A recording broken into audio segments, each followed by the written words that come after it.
I sometimes think when the whole no proof thing, like we had the craziest experience of my life the other day. I'll tell you about it. Because our lives are so crazy, like why would I lie? But the other day, we went swimming with killer whales in Mexico. I said the other day, it was last year. And it was one of the most humbling experiences of my life. There's no proof of it. There's no evidence because it was so off the cuff. We weren't planning on doing it. So most people I tell are like, you definitely didn't do that.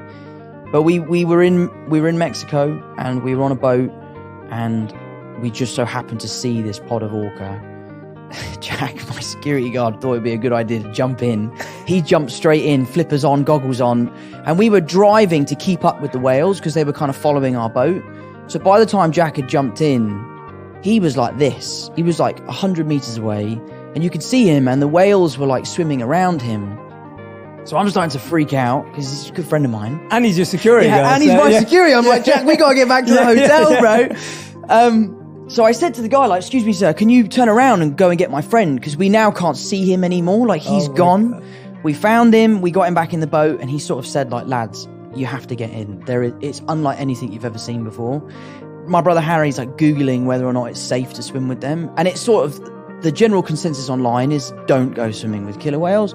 You can. There's never been a recorded attack in the wild, but they are wild animals. There's no one They're to also report. as big as a bus. And also, Jack's giving it like, don't worry, Tom, I'll be there. I'll look after you. I'm like, Jack, what are you going to do, bro? Like, what's this whale decides to eat me? So anyway, we put the flippers on, put the goggles on. We find the whales. They're sort of interacting with the back of the boat. They're clearly curious. And I just thought, like, I guess it goes back to what you're saying, the mode of ignorance. I just was like, I'm going to try it, see what happens. I jumped in, my brother jumped in, Jack jumped in. We kind of came together. We're 30 miles out of the coast, so it's literally like dark blue water, nothing below us. And to my relief, the whales had gone. We couldn't see them. So I'm sort of thinking, oh, well, that's actually a bit of a touch. At least I can say I jumped in and they have gone. But then Jack said, look down. And we looked down and it came from beneath us. And what has been such an interesting experience for me was as soon as I saw the whale, I wasn't scared anymore. Because I could just tell that it wasn't going to eat me.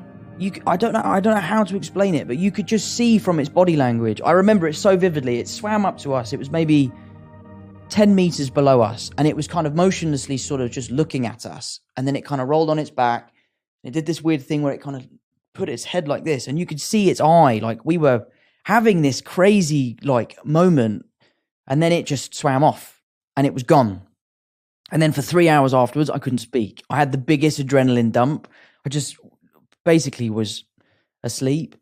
But it was such an amazing experience to sort of meet the apex predator of the world and it kind of look at you and just swim away.